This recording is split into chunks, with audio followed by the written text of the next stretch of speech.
Doctor عبد القدیر Khan 1 April 1936 کو ہندوستان کے شہر بھوپال میں پیدا ہوئے۔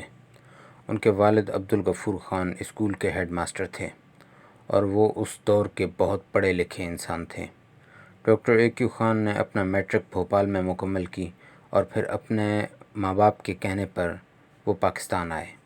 1952 میں وہ کراچی آئے اور یہاں تعلیم کا سلسلہ جاری رکھا، جبکہ ڈاکٹر اے کیو خان کے بھائی پہلے سے پاکستان میں موجود تھے۔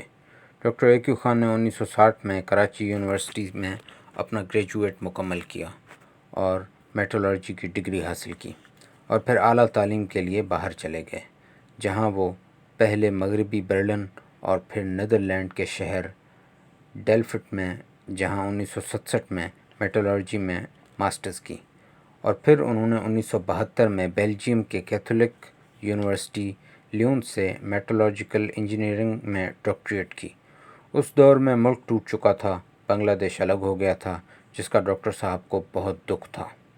وہ اکثر اپنی اہلیہ سے کہا کرتی تھی کہ میرے ملک کو میری ضرورت ہے اور میں اپنے ملک میں کام کرنا چاہتی ہوں۔ اور پھر 1976 میں ان کی بھٹو صاحب سے ملاقات ہوتی ہے۔ بھٹو صاحب نے ڈاکٹر صاحب سے پوچھا، کیا تم بم بنا سکتے ہو؟ میرا مطلب ہے ایٹم بم۔ جس پر ڈاکٹر اے کیو خان کا جواب تھا کہ جی بالکل، ایٹم بم بنایا جا سکتا ہے۔ جبکہ اس سے پہلے ڈاکٹر اے کیو خان 2 دفعہ پاکستان آ چکے تھے اور انہوں نے یہاں پہ نوکری کی کوشش کی، لیکن انہیں نوکری نہیں ملی پاکستان میں۔ اس دور میں اسٹیل مل بھی بن رہا تھا، لیکن بدقسمتی سے اسٹیل مل میں بھی ڈاکٹر اے کیو خان کو نوکری نہیں ملی، اور پھر وہ باہر ملک میں $2500 ماہانہ تنخواہ پر نوکری کیا کرتے تھے، جو کہ اس دور میں پاکستان کے 30,000 روپے بنتے تھے۔ اور پھر اس کے بعد ڈاکٹر صاحب بھٹو کے کہنے پر پاکستان آئے اور صرف $2500 میں پاکستان کی محبت میں نوکری کرنے لگے اور ایٹمی پروگرام پر کام شروع کیا۔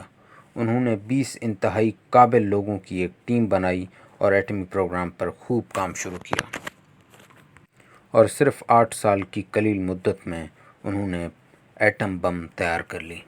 ڈاکٹر اے کیو خان کا کہنا ہے کہ انہوں نے 10 دسمبر 1984 کو جنرل ضیاء الحق کو خط لکھا اور ان کو بتایا کہ اگر انہیں 1 ہفتے پہلے حکم کیا جائے تو وہ ایٹمی دھماکے کر لیں گے۔ انہوں نے ایٹمی صلاحیت حاصل کر لی ہے، جس پر ضیاء الحق نے انہیں اپنے پریزیڈنٹ ہاؤس بلایا اور انہیں گلے لگایا۔ پھر 13 مئی 1998 کو انڈیا راجستھان کے پوکھرن میں 5 ایٹمی دھماکے کر کے پاکستان کو آنکھیں دکھانے شروع کر دیتا ہے، اور اس کے بعد انڈیا کے دھماکوں کے صرف 14 دن کے بعد 28 مئی 1998 کو پاکستان انڈیا کے 5 دھماکوں کے جواب میں 6 دھماکے کر کے ہندوستان یعنی دشمن کی نظریں ہمیشہ ہمیشہ کے لیے جھکا دیتا ہے۔ اس دن پاکستان سمیت تمام اسلامی دنیا میں عید کا سماں ہوتا ہے۔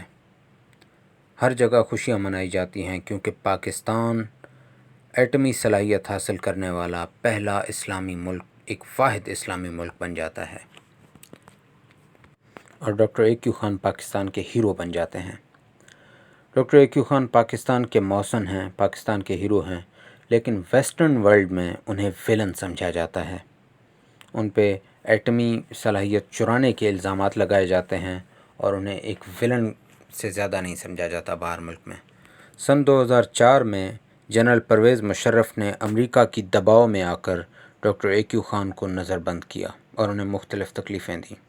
2004 میں ہی انہوں نے پی ٹی وی پر انہیں ایک تقریر کرنے کے لیے کہا، قوم سے معافی مانگنے کے لیے کہا، اور 2004 میں اپنے ڈاکٹر اے کیو خان نے پی ٹی وی پر آ کے ان جرموں کا اعتراف کیا جو کہ انہوں نے کبھی زندگی میں کیے ہی نہیں تھے۔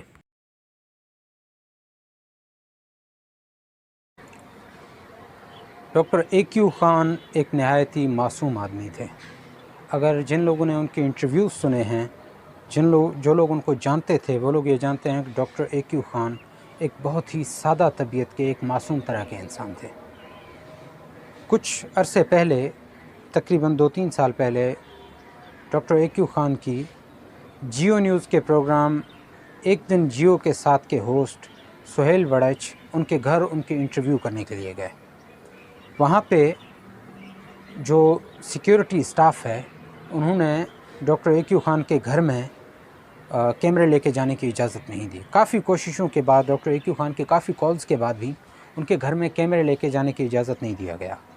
تو ڈاکٹر اے کیو خان اپنے گھر کے جو سامنے مارکیٹ تھے وہاں پہ چلے گئے انٹرویوز دینے کے لیے، تاکہ وہ کسی ہوٹل کے میز پہ بیٹھ کے انٹرویو دیں. لیکن انہیں کسی ہوٹل کے میز پر بھی بیٹھنے کی اجازت نہ ملی. تو بطور احتجاج وہ سڑک پر بیٹھ گئے اور انہوں نے پوری کی پوری انٹرویو فٹ پاتھ پہ بیٹھ کر دی.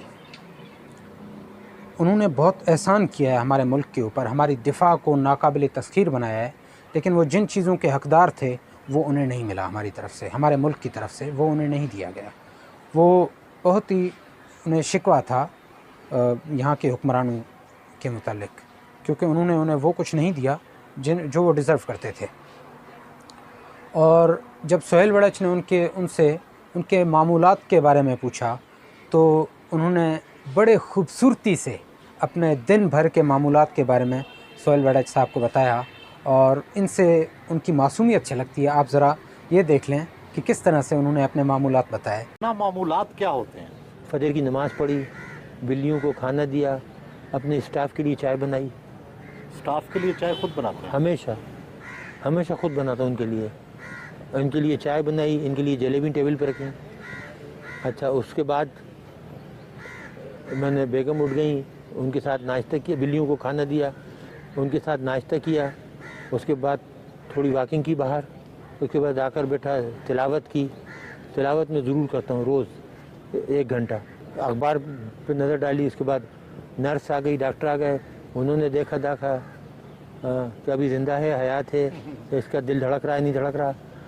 اچھا، اس کے بعد فزیوتھراپسٹ آ گئے، انہوں نے ایکسرسائزز کرائیں. تو 12 بج جاتے ہیں. اچھا، 12 بج گئے. اس کے بعد 5-10 منٹ بیٹھے، ٹی وی دیکھا، لنچ کیا بیگم کے ساتھ، ظہر پڑھی، تھوڑا ریسٹ کر لیا، اٹھے. اس کے بعد بیگم کے لیے سب سے پہلا کام، بیگم کے لیے اگر سردی کا سیزن ہے تو ان کے لیے گرم شوکو بنائی، چاکلیٹ. اور اگر سردی کا سیزن، گرمی کا سیزن جیسے آج کل، تو ان کے لیے لسی بنائی. اور اس کے اندر سہیل وڑچ صاحب نے ڈاکٹر اے کیو خان کی سادہ زندگی دیکھ کر، ان کے معمولی اور سستے کپڑے دیکھ کر ان سے یہ سوال بھی کیا کہ آپ پہ جو الزام لگتا ہے بیرونی ملک اربوں روپے کی جائیداد کی اور کروڑوں کی دولت کی، وہ پیسے کہاں ہیں؟ آپ تو انتہائی سادہ زندگی گزارتے ہیں.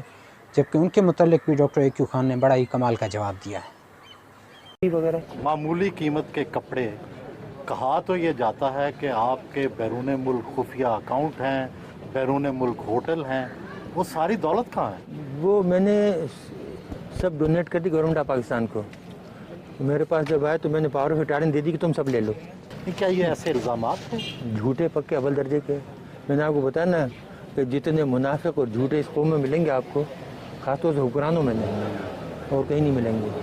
ہم لوگ جو ہمیں جانتے ہیں، ہمارے ساتھ کام کرنے والے 30 برس سے، گھر والے، ان سے پوچھ لیں کہ جتنی سادہ زندگی ہم گزارتے ہیں، جتنا سادہ ہم کھانا کھاتے ہیں، جتنی ایمانداری سے ہم نے کام کیا، آج تک سرکاری چیز یوز نہیں کی.